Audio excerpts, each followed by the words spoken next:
జగన్మోహన్ రెడ్డి ఆంధ్రప్రదేశ్లో కూటమి ప్రభుత్వ అరాచక పాలన గురించి జాతీయ మీడియా దృష్టికి తీసుకువచ్చిన మరుసటి రోజే చంద్రబాబు నాయుడు ఆంధ్రప్రదేశ్ అసెంబ్లీలో శాంతి భద్రతలపై శ్వేతపత్రం సమర్పించారు. ఆంధ్రప్రదేశ్ను జగన్మోహన్ రెడ్డి ప్రభుత్వం డ్రగ్స్ రాజధానిగా మార్చివేసిందంటూ చంద్రబాబు ఎకసెక్కం ఆడారు. కొలంబియా డ్రగ్ లార్డ్ పాబ్లో ఎస్కోబార్తో జగన్ను పోల్చారు. జగన్ ప్రభుత్వం ప్రతిపక్ష రాజకీయ నాయకులను పీడించిందని, దొంగ కేసులు బనాయించిందని కూడా ఆరోపించారు. అక్కడితో ఆగకుండా ఎమర్జెన్సీ మించిన అరాచకం అంటూ విమర్శించారు. ఇది నిజానికి జగన్ ప్రభుత్వానికి విమర్శ, ప్రశంస అన్నది చూద్దాము. అయితే చంద్రబాబు నాయుడు అధికారంలో ఉండగా చంద్రబాబు నాయుడు మంత్రివర్గంలోని ఇద్దరు ప్రముఖులు, ఇప్పుడు అందులో ఒక ఆయన స్పీకర్ కూడా ఏం చెప్పాడో చూడండి. గంజాయి అనేది రాష్ట్రం మొత్తం కాదు, దేశానికి కూడా వైజాగ్ నుంచి వెళ్తుంది అనేది ఇట్స్ ఓపెన్ సీక్రెట్. దాన్ని డెఫినెట్గా కంట్రోల్ చేసిన అవసరం ఉంది. మన క్యాబినెట్లో కూడా ముఖ్యమంత్రి గారు దీని మీద సరదాగానే అన్నాడు, మనకి ఈ క్రెడిట్ మనం దక్కింది, వైజాగ్ నుంచే మొత్తం దేశానికి మొత్తాన్ని కూడా చేస్తూ ఉన్నాం. ఆయన సరదాగానే దాన్ని చాలా సీరియస్గా దీన్ని ఇమీడియట్గా మీరేదో ఒకరిద్దరు సప్లైస్ మీద కేసులు పెట్టడం కాదు, ఎక్కడైతే సాగు అవుతామని దీంట్లో ఎవరో ఇన్వాల్వ్ అవుతాం. పెద్ద ఎత్తున ఇప్పుడు మామూలుగా ఎదురుగా అయితే ఏదో కేజీలు వచ్చేది, ఇప్పుడు కేజీలు పోయి టన్నుల్లో వస్తుంది. అది మొత్తం ఎక్కడికెక్కడికి మొత్తం ఏ రోజు చూసినా రైల్వే దీంట్లో పట్టుకున్నా, మొదలు పట్టుకున్నా కొన్ని వందల కేజీలు లేకపోతే టన్నుల లెక్కన గంజాయి వస్తూ ఉంది. కాబట్టి అందరికీ మీరు అన్నట్టు దీంట్లో కేవలం ఒకరిద్దరు కాదు, దీంట్లో పెద్ద పెద్ద వాళ్ళు చాలా మంది ఇన్వాల్వ్ అయినారు. అందుకే ఇది ముఖ్యమంత్రి గారి దృష్టి కూడా వెళ్ళింది. కాబట్టి దీని మీద ఒక స్పెషల్ టాస్క్ ఫోర్స్ పెట్టి దీన్ని ఒక స్పెషల్ డ్రైవ్ చేసి తప్ప మామూలుగా ఇది కాదు, కేవలం ఒకరిద్దరు సప్లైస్ మీద కాదు. మీరు అన్నట్టు దీంట్లో పెద్ద ఎత్తున ఒక ఇండస్ట్రీ లాగా అవుతుంది. ఇది దీంట్లో పెద్దవాళ్ళు కూడా ఇన్వాల్వ్ అయి ఉన్నారని చెప్పి అంటా ఉన్నారు. అందుకే ఒక స్పెషల్ డ్రైవ్ పెట్టాల్సిన అవసరం ఉంది. ఈ పంట ఎక్కడికి రవాణా అవుతుంది, ఎవరి ద్వారా రవాణా అవుతుంది, దాంట్లో ఉన్నటువంటి పెద్దలు ఎవరు, ఈ రవాణా అవుతున్న సరుకు ఎక్కడికి వెళ్తుంది, చెన్నై వెళ్తుంది, చెన్నై నుంచి హైదరాబాద్ వెళ్తుంది, ఇవన్నీ కూడా అన్ని డిపార్ట్మెంట్లకి ఓపిడిగా తెలిసిన విషయం. అంటే నేనేమంటానంటే ఇంక ఎంక్వైరీ ఇది కాకుండా ఇది ఆల్రెడీ పోలీస్ డిపార్ట్మెంట్ తెలుసు, ఎక్సైజ్ డిపార్ట్మెంట్ తెలుసు, ఏ గ్రామాల్లో ఏ పెద్దలు సహకరిస్తున్నారో తెలుసు. కాబట్టి అటువంటి పెద్దలతో అందరిని గుర్తించి ఒక పీడీ యాక్ట్ పెట్టి వాళ్ళందరినీ లోపటేస్తే ఒక భయం వస్తుంది, కంట్రోల్ చేయడానికి అవకాశాలు ఉంటాయి. అంటే చంద్రబాబు నాయుడి హయాంలో గంటా శ్రీనివాసరావు గారు మంత్రిగా ఉన్నారు అప్పుడు 2014-19. ఇప్పుడు అయ్యన్న పాత్రుడు గారు కూడా మంత్రిగా ఉన్నారు. ఇప్పుడు అయ్యన్న పాత్రుడు గారు స్పీకర్ అయ్యారు. ఆయన చట్టసభ సభ్యుల ప్రవర్తనను, మంచి చెడ్డలను చూస్తుంటారు. ఆయన స్పీకర్ అయ్యారు. ఆయన అలాగే గంటా శ్రీనివాసరావు గారు మంత్రి, కీలక మంత్రి నారాయణ గారు వియంకుడు అనుకుంటాను, ఆయనకు ఇప్పుడు మంత్రి పదవి ఇచ్చినట్లేదు. ఇవన్నీ ఎలా ఉంచితే అంటే అసలు చంద్రబాబు నాయుడు హయాంలోనే అది పిచ్చి పీక్కి చేరిందంటారు కదా, అలాగే గంజాయి డ్రగ్స్ పీక్కి చేరిపోయాయి. తర్వాత మరి అది వైజాగ్ రేవుకు వచ్చిన ఈ కంటైనర్లో ఏదో ఉంది, డ్రగ్స్ గంజాయి ఏదో ఉన్నది, అది ఎవరో బీజేపీలో కీలక నాయకురాలి బంధువుల కోసం వచ్చిందని రకరకాల వార్తలు వచ్చాయి. తర్వాత ఏమైందో పబ్లిక్ డొమైన్ నుంచి దాన్ని పక్కకు జరిపేశారు.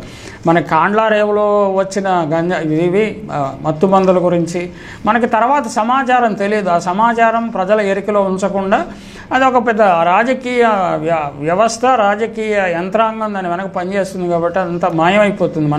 ఇప్పుడు వాటి గురించి మనం తవ్వి వెనక్కి తీయలేం. కానీ ఇప్పుడు ఇష్యూ వచ్చింది కాబట్టి డ్రగ్స్ క్యాపిటల్ ఎవరు చేశారు, డ్రగ్స్ రాజధానిగా ఎవరి సమయంలో జరిగింది, ఎవరు ఎక్కువ కేసులు పెట్టారు, ఎవరు ఎక్కువ పంటను నాశనం చేశారు, ఇలాంటి అంశాలన్నీ జోలికి పోకుండా గంజాయి క్యాపిటల్గా మార్చేశాడని చంద్రబాబు నాయుడు గారు. ఆయన సుదీర్ఘకాలపు ముఖ్యమంత్రి, సుదీర్ఘకాలపు ప్రతిపక్ష నాయకుడు, ఢిల్లీలో చక్రం బొంగరాలు తిప్పే శక్తి ఉన్నవాడు. కాబట్టి దాని గురించి ఎక్కువ మాట్లాడుకోవడం మరీ మంచిది కాదేమో. ఎమర్జెన్సీ మించిన అరాచకం అంటూ నిజానికి విమర్శించారు. ఇది నిజానికి జగన్ ప్రభుత్వం మీద విమర్శ, ప్రశంస అని తేల్చుకోవడం కష్టం. ఎమర్జెన్సీ కాలంలో దక్షిణాది రాష్ట్రాల్లో, ముఖ్యంగా ఆంధ్రప్రదేశ్లో ప్రశాంత సాగరంలాగా ఉంది.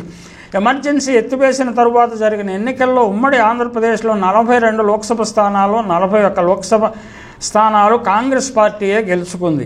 అయితే శ్వేతపత్ర సమర్పణ సమయంలో చంద్రబాబు ఏం చెప్పారో చూడండి. దేశంలో ఎమర్జెన్సీ సమయంలోనూ కొంతమందే బాధితులుగా ఉంటారేమో, కానీ గత 5 ఏళ్ల వైకాపా పాలన ఏపీలోని ప్రతి ఒక్కరూ ప్రభుత్వ ప్రాయోజిత ఉగ్రవాదం అంటే స్పాన్సర్డ్ టెర్రరిజం అనే ముద్దు పేరు పెట్టారు. బారిన పడ్డారు. శారీరకంగా మానసికంగా ఎన్నెన్నో బాధలు అనుభవించారు అని సీఎం చంద్రబాబు నాయుడు ధ్వజమెత్తారు. కొందరు పోలీస్ అధికారులను అడ్డం పెట్టుకొని ప్రజాస్వామ్య పునాదులైన శాసన, కార్యనిర్వాహక, న్యాయ, మీడియా వ్యవస్థలపై దాడులు చేశారని విమర్శించారు. ఒక నేరస్తుడు ముఖ్యమంత్రిగా ఉంటే ఏం జరుగుతుందో రాష్ట్రంలో గత 5 ఏళ్లలో కళ్ళారా చూశామని తెలిపారు. దాడులు, అత్యాచారాలు, అకృత్యాలు జరుగుతుంటే ముఖ్యమంత్రిగా ఉంటూ జగన్ ఒక్కరోజైనా ఖండించారా అంటూ ఆయన ప్రశ్నించారు. అలాంటి వ్యక్తి ఇప్పుడు రాష్ట్రంలో శాంతి భద్రతలు క్షీణించిపోయాయంటూ ఢిల్లీ వెళ్ళి ధర్నా చేయడం దారుణమని కూడా మండిపడ్డారు. వైకాపా పాలన కాలంలో చెదురుమదురు సంఘటనలను గుదుగుచ్చి చంద్రబాబు శ్వేతపత్రంలో పేర్చారు. కానీ 2024లో అధికారంలోకి వచ్చిన తరువాత రాష్ట్రంలో శాంతి భద్రతలు క్షీణించినంతగా ఎప్పుడూ క్షీణించలేదని సామాన్య ప్రజలకు కూడా తెలుసు. జాతీయ స్థాయి నాయకులు సైతం చంద్రబాబు పాలనలో జరిగిన హత్యాకాండ, హింసాకాండ ఈ దేశంలో ఎప్పుడూ జరగలేదని విమర్శలు చేయటం బాబు దృష్టికి రాలేదా? అలాగే ఢిల్లీలో ఇటువంటి ఎగ్జిబిషన్ పెట్టడం వల్లనే, ఇటువంటి కార్యక్రమాన్ని జగన్మోహన్ రెడ్డి పెట్టడం వల్లనే తమకు ఆంధ్రప్రదేశ్లో జరుగుతున్న వాస్తవాలు వెలుగులోకి వచ్చాయని కూడా వారు చెప్పారు. చాలా స్పష్టంగా చెప్పారు. ఎవరు సమాజ్వాదీ నాయకుడు అఖిలేష్ యాదవ్ చాలా స్పష్టంగా చెప్పారు. అంటే నేషనల్ మీడియా కానీ జాతీయ మీడియా ఈ ఆంధ్రప్రదేశ్లో జరుగుతున్న చంద్రబాబు ప్రభుత్వం చేస్తున్న అరాచకాలను ఏమాత్రం ఫోకస్ చేయటం లేదనే అంశము ఆయన మాటల్లో స్పష్టంగా ధ్వనించింది. అది మన అందరికీ తెలుసు. ఆయన అఖిలేష్ యాదవ్ ఇప్పుడు తెలుసుకుని ఉండవచ్చు. పోలీసు అధికారి ఏబి వెంకటేశ్వరరావు, ఎన్నికల కమిషనర్ నిమ్మగడ్డ రమేష్ కుమార్ అనుభవాలను, సోషల్ మీడియాలో పోస్టింగులను, రామోజీరావుపై కేసులను శ్వేతపత్రంలో ప్రస్తావించటాన్ని, అంటే ఆ సమయంలో ఆ శ్వేతపత్రాన్ని సమర్పించే సమయంలో ప్రస్తావించటాన్ని బట్టి చంద్రబాబు దివాళాకోరు రాజకీయాలను ఉదాహరణగా చెప్పవచ్చు. చంద్రబాబు తైనాతీలకు వచ్చిన సమస్యలను శాంతి భద్రతల వైఫల్యంగా చిత్రీకరించడానికి ప్రయత్నించి చంద్రబాబు నవ్వుల పాలయ్యారు.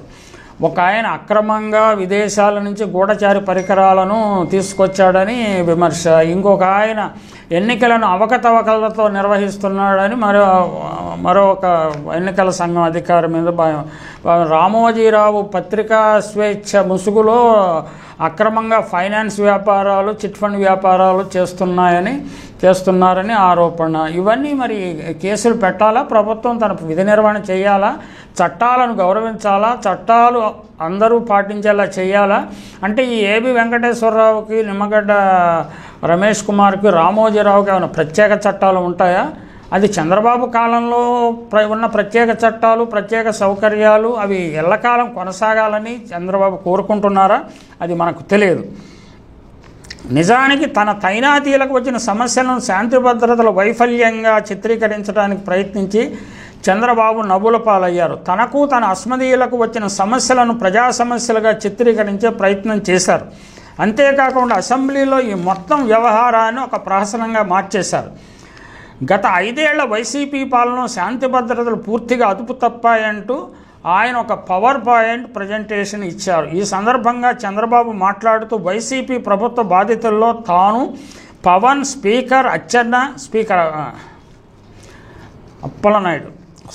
అచ్చెన్నాయుడు, నారాయణ, లోకేష్, ఇతర మంత్రులు ఉన్నారంటూ పేర్లు ప్రస్తావిస్తూ సభ్యుల వైపు చూశారు. అంటే వీళ్ళందరి మీద స్పెసిఫిక్ కేసులు ఉన్నాయన్న విషయాన్ని ప్రస్తావించకుండా వీళ్ళందరూ ఏదో గత ప్రభుత్వం కక్ష సాధింపుకు బలైపోయినట్టుగా ఈయన చిత్రీకరించడానికి ప్రయత్నిస్తుంటే మరి చాలా సీనియర్ ముఖ్యమంత్రులు కూడా వాస్తవాలను వక్రీకరిస్తారని మనకు అర్థమవుతుంది. ఇతర మంత్రులు ఉన్నారంటూ పేర్లు ప్రస్తావిస్తూ సభ్యుల వైపు చూశారట. ఈ సందర్భంగా నేను అంటూ ఎమ్మెల్యేలు చేతులు ఎత్తారు. దీంతో చంద్రబాబు జగన్ ప్రభుత్వంలో శారీరక, మానసిక, ఆర్థికపరమైన వేధింపులకు గురై అక్రమ కేసుల్లో చిక్కుకున్న బాధితులు ఒకసారి లేచి నిల్చోండి అని అన్నారు. దీంతో పవన్, లోకేష్ మంత్రులతో సహా దాదాపు 90% మంది ఎమ్మెల్యేలు లేచి నిలబడ్డారు. ముఖ్యమంత్రి చంద్రబాబు చేసిన పని సభలో నవ్వులు పూయించింది. ప్రజల్లో ఆయన నవ్వులు పాలయ్యారని వేరేగా చెప్పక్కర్లేదు. 90% మంది ఎమ్మెల్యేలలో ఎంతమంది ఎందుకు పోలీసులు మర్యాద చేశారో మనకు తెలియదు. అంటే భౌతిక శారీరక హింస అంటే పోలీసులు మర్యాద చేస్తేనే కదా. అయితే అక్రమ ఆదాయ మార్గాలు, అక్రమ ఇసుక తవ్వకాలు, అక్రమ మైనింగ్ ఆదాయాలు, అధికారులను బదిలీ చేస్తే వచ్చే ఆదాయాలు తగ్గిపోవటం వల్ల ఈ 90% కొంతమంది ఇబ్బంది పాలై ఉండవచ్చు, మానసిక ఒత్తిడికి గురై ఉంటారు. వాహనాల మీద ఎక్కి అనుచరులతో మనల్ని ఎవరురా ఏం చేయలేరంటూ ఊరేగిన పవన్ కళ్యాణ్ వీడియోలు గుర్తున్నాయి కదా. పవన్ కళ్యాణ్ కూడా జగన్ పాలనలో ఇబ్బందులు ఎదురైనట్లుంది, అందుకనే ఆయన కూడా లేచి నిలబడ్డారు. కందుకూరులో 8 మందిని, గుంటూరులో 3 పొట్టబెట్టుకున్న చంద్రబాబు తనకు స్వాతంత్రం లేదని బాధపడుతున్నారు. అలాగే పోలీసు వాహనాల దగ్ధానికి, పోలీసులపై దాడిని ప్రోత్సహించిన ప్రజాప్రతినిధులు కూడా తమకు వాక్ స్వాతంత్రం లేదని, స్వేచ్ఛగా తిరిగే అవకాశం లేదని మాట్లాడుతుంటే ఆశ్చర్యం కలగక మానదు. నిజానికి ఆంధ్రప్రదేశ్లో కూటమి ప్రభుత్వం అధికారులకు వచ్చినప్పటి నుంచి హత్యలు, హత్యాయత్నాలు, దాడులు, ఆస్తుల విధ్వంసాలు యథేచ్ఛగా కొనసాగుతున్నాయి. సీఎం చంద్రబాబు కుమారుడు లోకేష్ రాష్ట్ర వ్యాప్తంగా రెడ్ బుక్ పేరుతో హోర్డింగులు పెట్టి ఆ హోర్డింగుల్లో వైఎస్ఆర్సీపీ నాయకులు, కార్యకర్తలు, అధికారుల పేర్లు ప్రచురించి టీడీపీ శ్రేణులను దాడులకు పురుకొల్పుతున్నాడు. ఆ దాడుల పట్ల చూసి చూడనట్లు వ్యవహరించాలని పోలీసు అధికారులను ఆదేశిస్తున్నట్టు చెప్తున్నారు. దాంతో టీడీపీ శ్రేణులు పెట్రోగిపోయి వైఎస్ఆర్సీపీ కార్యకర్తలు, సానుభూతి పరులు టీడీపీ కూటమి ఓటు వేయని ప్రజలపై దాడులు చేస్తున్నారు, హత్యలు చేస్తున్నారు, హత్యాయత్నాలకు తెగబడుతున్నారు. వాటికి సంబంధించిన వీడియోలు, ఫోటోలు తదితర సాక్ష్యాధారాలు ఉన్నప్పటికీ పోలీసులు ఎలాంటి చర్యలు తీసుకోవటం లేదు.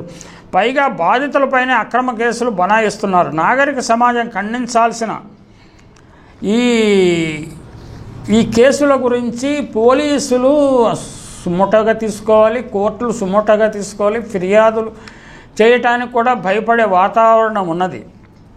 అధికారం ఉన్నప్పుడు ఎలాంటి కక్ష సాధింపులు జగన్మోహన్ రెడ్డి ప్రభుత్వం చేపట్టినట్లు ప్రజల దృష్టికి రాలేదు.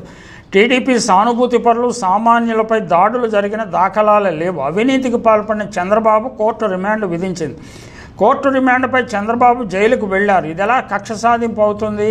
అలాగే రామోజీపై మార్గదర్శి అక్రమ వ్యాపారాలు చేస్తున్నప్పుడు, అక్రమంగా డిపాజిట్లు చేస్తున్నప్పుడు ఆయన మీద కేసు పెడితే అది అక్రమం ఎలా అవుతుంది? ఇప్పుడు టీడీపీ ప్రభుత్వం అధికారంలోకి వచ్చినప్పటి నుంచి 1000కి పైగా దాడులు చేశారు, 300 హత్యాయత్నాలు జరిగాయి, 300 పైగా హత్యలు చేశారన్న ప్రచారం జరుగుతోంది. శాంతి భద్రతలు ఎందుకు గాలికి వదిలేశారంటే ఎన్నికల ముందు ప్రజలకు అరచేతలు వైకుంఠం చూపిస్తూ అబద్ధపు హామీలు ఇచ్చారు, హామీలను అమలు చేయలేరు. దీని నుంచి ప్రజలను దృష్టిని మళ్లించడానికి అరాచక పాలన చేస్తున్నారని వేరుగా చెప్పనవసరం లేదు.